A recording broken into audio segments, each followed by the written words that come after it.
Hi, everyone. Welcome back. Episode 16 of Pod TC. This is the last probably episode before our conference happens next month. So maybe the next time you hear my voice will actually be in person in Columbus at Ohio Dominican University on June 14th. So quick plug, I guess, right at the beginning of the show. If you haven't registered yet, there is still time. Go to our OTC website for that. But that is not the point of today. Today, we are going to have a conversation with a buddy of mine about setting up. She specifically has, expertise in setting up transfer fairs and how that might work. But I think a lot of this information will be kind of universal to anyone planning a fair at a college in general. But today, I am joined by Laurie Gibson, transfer coordinator at Lorain County Community College. How are you doing today, Laurie? I'm good. Thank you. Good. She just had a not so restful weekend, so I really appreciate that she is here, and I'm gonna give us some good insights on this topic, and hopefully can be a good help for our OTC members that listen into this. So, Laurie, I know a lot about you, but our membership, some might not. So, could you tell me a little bit about yourself? Obviously, I just said your name and where you work, but maybe where you went to school, anything else that you would like to share? Yeah. So my name is Laurie Gibbs, and I am the transfer coordinator at Lorain County Community College. And I've been at the college for about 7 years. The last two, I have moved into this role as transfer coordinator, but before that, I was an academic advisor for the college. LCC has always been kind of a second home for me. I grew up 5 minutes down the road, and my parents both worked here at the college. And so I was on campus quite a bit as a young one and did college for kids. And then I did some internships here and actually taught English back in the day, English comp. So it's really kind of, like I said, a second home for me. I did graduate from Ohio University with a BSJ and then Case Western Reserve University School of Law. Yes.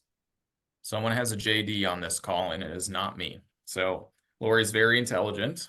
She brings a lot of good insight and experience to her students and such, and I know that they really appreciate her within their work and that kind of stuff. So obviously, like when you started, I think at when you started at Lorain, like obviously advising work, at a community college, that is kind of not, maybe not by definition, but obviously by the trade, you are going to be working with students that are looking to transfer out, and Lorain obviously does a good job of that. But was there, you moved into the transfer coordinator role here in the last couple of years, kind of like, was that the beginning of your journey with transfer students? Was there something else that kind of prompted that?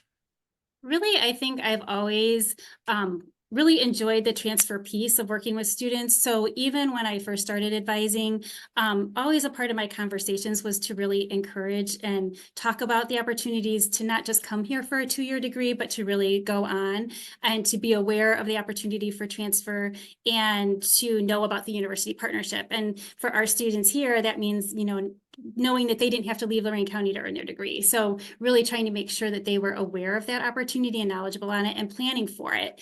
And even when they weren't initially receptive, I would say, to maybe going on for a bachelor's degree, I always had an interest or tried to kind of formulate their academic planning in such a way that they were set up for transfer, even if it wasn't their intention, so that if I could talk them into it over the 2 years that we were, or more, that we were going to spend together, that they still had really good options and were taking classes that were going to count and help them moving forward. So I think as a part of that, it really just kind of grew my interest in transfer. And I also worked a lot with the university partnership staff and our UP partner advisors, just because there was so many transfer pieces for our business team. We had like 8 different partnership programs that were business related. So I worked with them on pathways and worked with our UP advisors, and that really just, again, kind of got me even more interested and more excited about transfer at LCC. And when the opportunity came up and our previous transfer coordinator moved out of state, it was really just a perfect fit for me to move over and kind of get to do even more of what I've been doing before. Yeah, which I think the transition worked well. Um, Billy was strong in your role, as well, and Absolutely. you've really hit the ground running with working with students in your role as well. You guys do a really good job in the university partnership, and I'm your favorite, I think, traveling advisor, so I'm a little Of course. partial, I guess. There we go. She admitted it I live knew it. here on OTC, which is not live. Uh, but yeah, I can echo a lot of that. I know that your students feel that your passion for them and looking for, transfer destinations that make the best fit for the student and work out the best for them, price wise, time wise, and help them get a career without moving outside of the great county of Lorain, is much appreciated. So I guess that's enough about you, right? We should probably just talk about why. I'm just joking. Absolutely. Uh, so we are here to talk about setting up a fair. So some of you might be working at a community college where you are kind of tasked with setting up a transfer fair that invites four-year reps. I know that that's what Laurie has done quite a few times and what we're probably going to talk about mostly today. But if a student works with, maybe like career opportunities or, there's a lot of reasons to have a fair. And maybe the people that are invited to the fair can differ between different offices and things of that nature. But I mean, even I've attended fairs at Lorain that blend, like, I'll be a four-year college and there will be other businesses from the community or volunteer organizations, things like that. And that all can kind of coincide in the same planning, tips and tricks and processes. So I'm happy for this conversation because I think it's a good one. So in your opinion, to you, what makes a good fair? So to me, the fairs that at least that we have three big fairs throughout the course of the year, really. And so to me, the three key things really are making sure, of course, that it's well attended and that we have a lot of student participation and engagement and interest in the fair. But probably even more important is to make sure that there's value to having the fair at all. So we want to make sure, obviously, that students are learning or taking away something from having this event. And then the third thing that is equally important, really, is making sure that the colleges that are participating are feeling like there's value to them being there, right? And that it's a good return on investment for the time that they're taking. There's travel time, there's expense in coming. We have a lot of schools that are coming from quite a distance. So we want to make sure that every fair or event that we have is really a good opportunity for them to meet with students and to recruit students and to tell students about their programs, and for this, as much as it is for the students to learn about the transfer opportunities. So we want them to keep coming back. So we want them to feel like it's a great experience.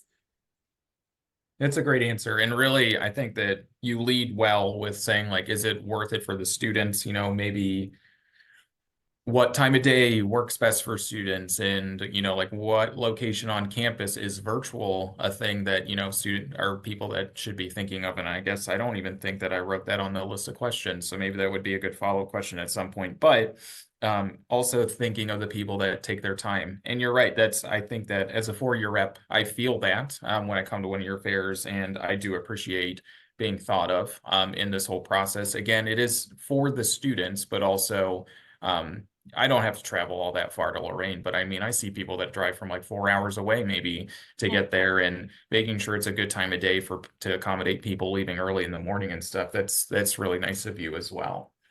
How much time to someone who's planning a fair, how much time should they give themselves to plan it, do you think? So I don't know that there's not one timeline really Yeah, ever, probably right? not. So I think probably the way things turn out for us at LCC is that we actually start thinking about things probably about 3 months or a little bit more before the event date, right? But a lot of that is we're waiting a lot of times for the dates to be set by other parts of campus, right? So we work with marketing, we work with student life, we work with school and community partnerships, and sometimes those dates are coming from them. We're not setting them. So once we know those dates, though, then it's super important for us to let the schools that we're inviting or who are going to be participating in our events know, so that they can get us on their calendars. We understand that you guys are busy, there's a lot of traveling, and so the sooner we can let you know, the sooner that we can help you plan your schedules too. And I think that's really the key. And then of course, just then that also gives you enough time to plan out all the details that you need and to keep everybody in the loop and also, let students know, letting everybody on the campus know what's going on, and making sure it's marketed correctly and all that good stuff. Mhm. And I do also, I do want to give you at least a little bit of a shout out. One of my favorite things as a 4-year rep is you could have almost none of the information, maybe the location, but as long as you have like the date, I love getting to know that date as soon as possible. So I know that you emailed me something the other day that is happening in September. And even though it was just like quick thing, like, hey, this is going to happen. I know that all the finer details aren't there yet. It's kind of like when you're getting married and you save out the send of the date. Like, do you have everything to a T planned? Probably not. You're probably still kind of going over those little details about the meal and the little pieces and stuff. But for me to be able to mark my calendar is very nice because for a lot of us, we get booked out 4 months in advance sometimes. So I was able to throw that on my calendar. So big props. I'm sure I'll hear about the other fairs when they are, in their inception phase. And I did want to make sure that I said that, but yeah. So, kind of that was the timeline, and maybe you answered a little bit of this already, but when you're planning a fair, who do you think should all be included? Because I've heard kind of maybe both on this, where if like too many people are at the table, things can be real slow, kind of the democratic process as we know it.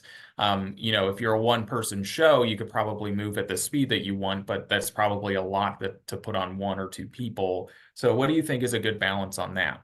Well, I think you're right that it's going to vary from school to school, depending on what Sure. your staffing looks like. So I have a really great team here, not just myself, but I have an office manager and I have staff assistants that are really wonderful and helpful to me. So a lot of times, I've got that support kind of in place, and we do a lot of the legwork ourselves, and they help me do all that. So whether it's the marketing of it, or working with conferencing services to make sure that schematics are done, like a lot of those details, they'll help me with, so that I have Nice.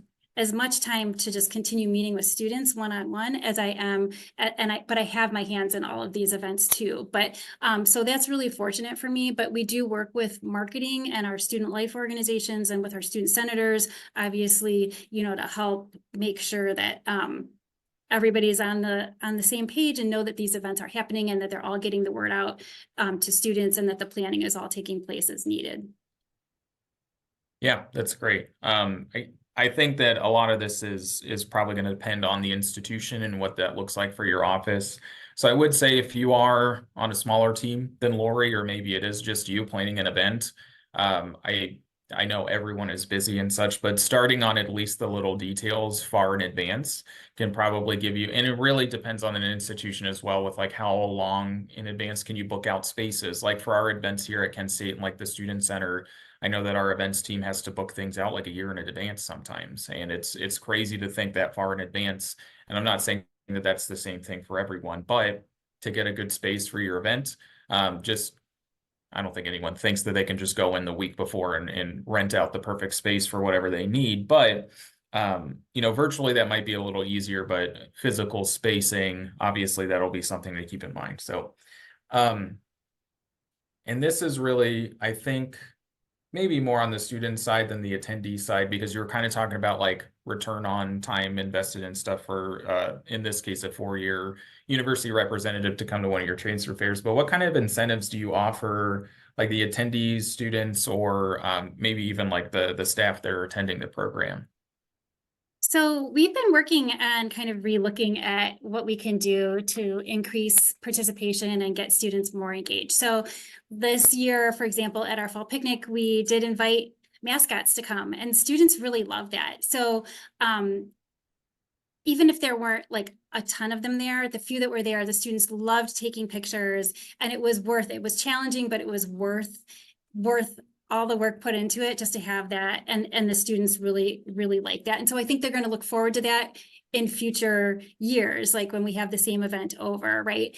And we also kind of re-envisioned our spring fair this year, trying again to kind of increase participation and thinking, how can we actually get students to go up to the tables and engage in conversation with our partner schools? We don't want just people walking by the tables. We don't want tables there with no interaction, right? And so we created or came up with this kind of theme to do passports, about making transfer connections and asking students to fill out passports with, where they would have at least 3 schools stamp their passport, meaning that they had to go learn some information about at least 3 different schools, and then they were entered into raffle prizes. And so again, every institution might not have that in their budget, but to me, like, it was a really good outcome. We had over 70 students come and complete the passport program. And I know it had to do with a little bit with the raffle prizes, but I felt like that was, again, a good outcome because they did learn, and it allowed engagement between the students and the partner schools. And so every rep that was there, I feel like, had some good conversations with our students as a result of that.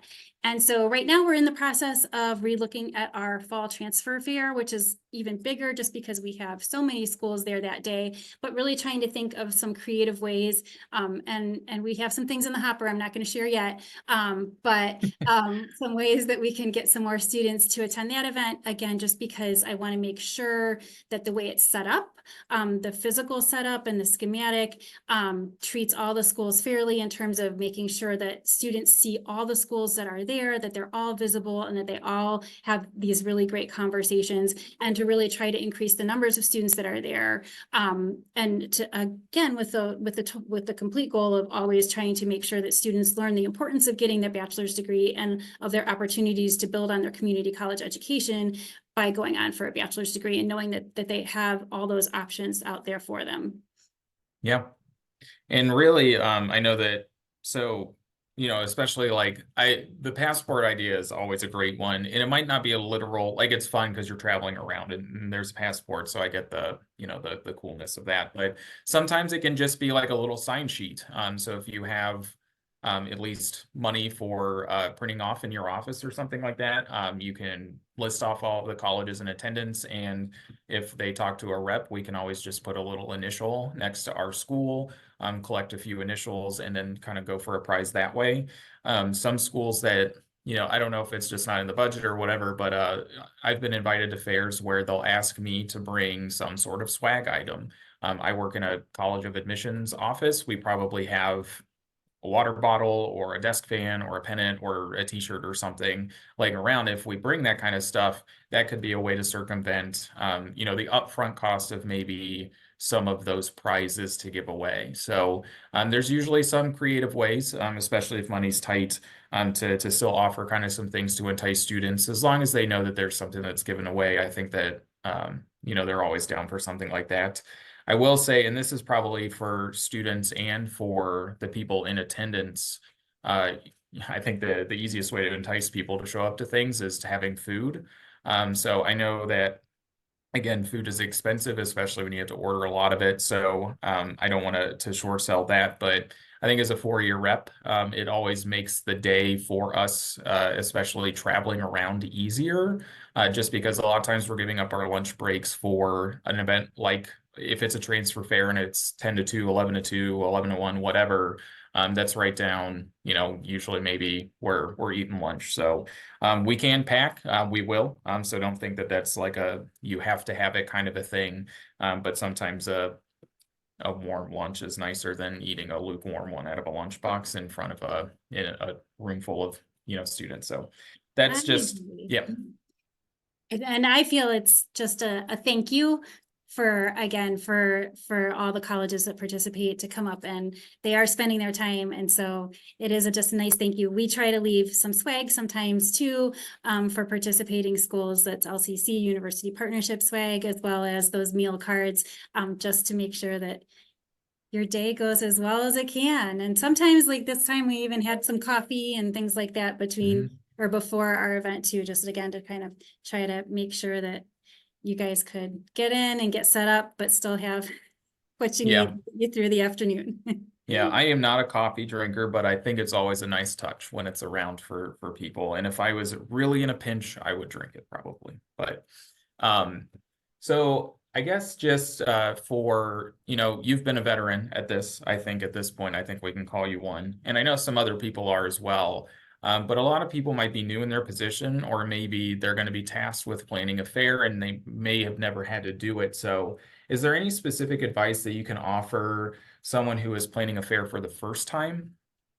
So I would say, and this is just kind of from having a years under my belt now, is that to me, the most beneficial thing that I've kind of come across is that if you can do an event in conjunction with other events already being held on campus, that you can combine your resources, you can combine your funding, and you can get greater student attendance and interest and engagement, right? So when we do the all-school picnic, that's something that's already being put on by Student Life, but we know that there's going to be a ton of students on campus. They're so excited at the beginning of the year. They're eager, they're learning their way around, and there's a food, again, like what you just mentioned, that really brings them in. And so for us to be able to present our university partnership schools there on that day, and we add in a little bit of extra fun because you do bring swag or we have mascots, it really all couples together as a great event, right? But it's not all on me and it's not all on my office to have to come up with the resources to pay for a picnic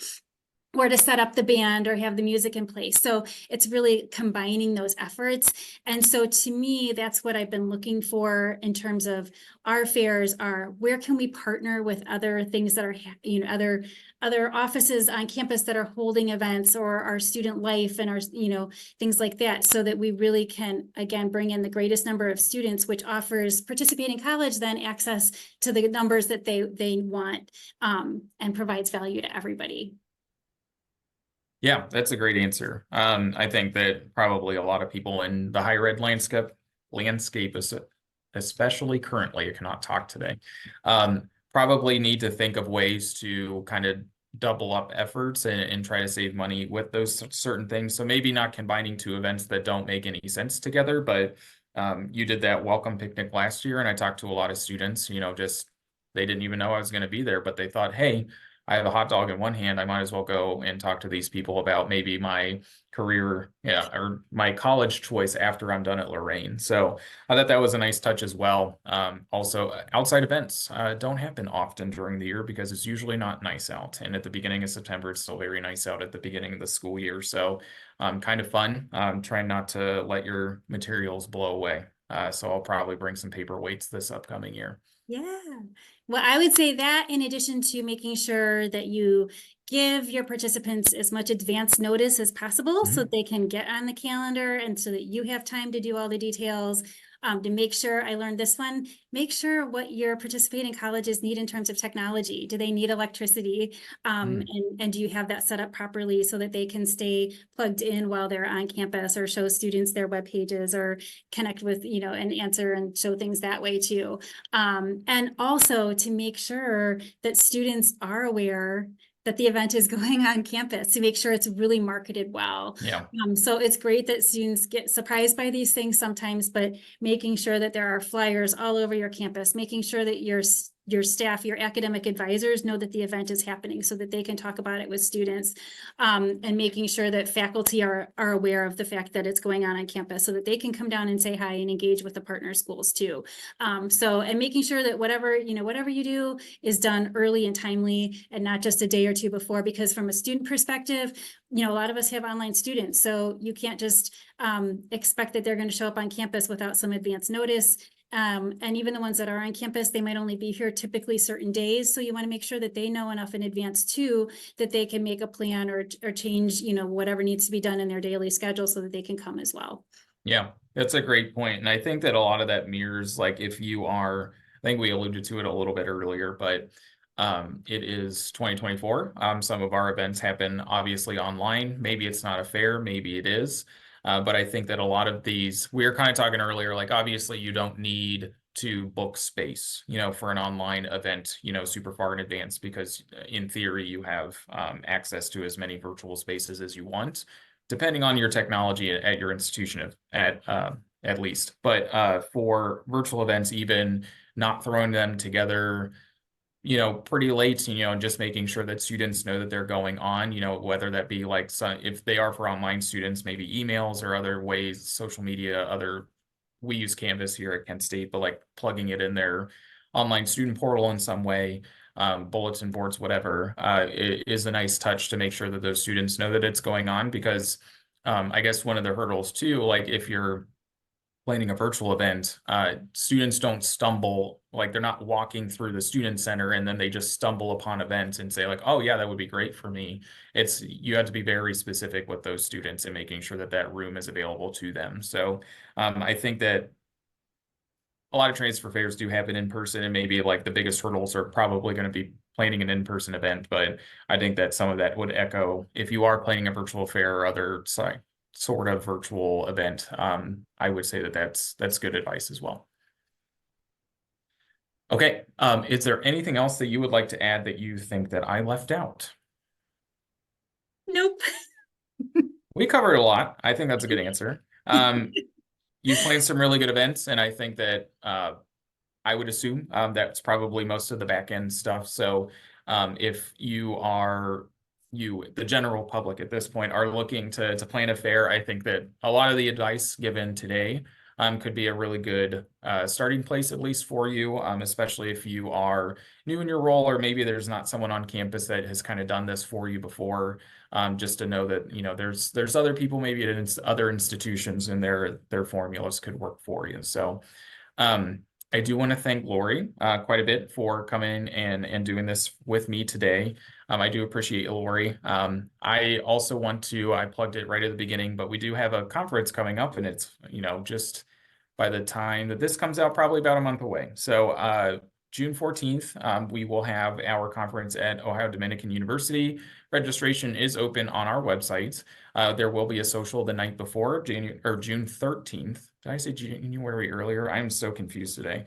June 14th conference, June 13th for the social. The social is going to be at Penn's Mechanical Company at Easton, just a few short miles from Ohio Dominican, where the conference will be the next morning. So if you can come the night before, we would love for you to be there. It should be a lot of fun. But even if you're just able to come for the conference, it's going to be a really good one.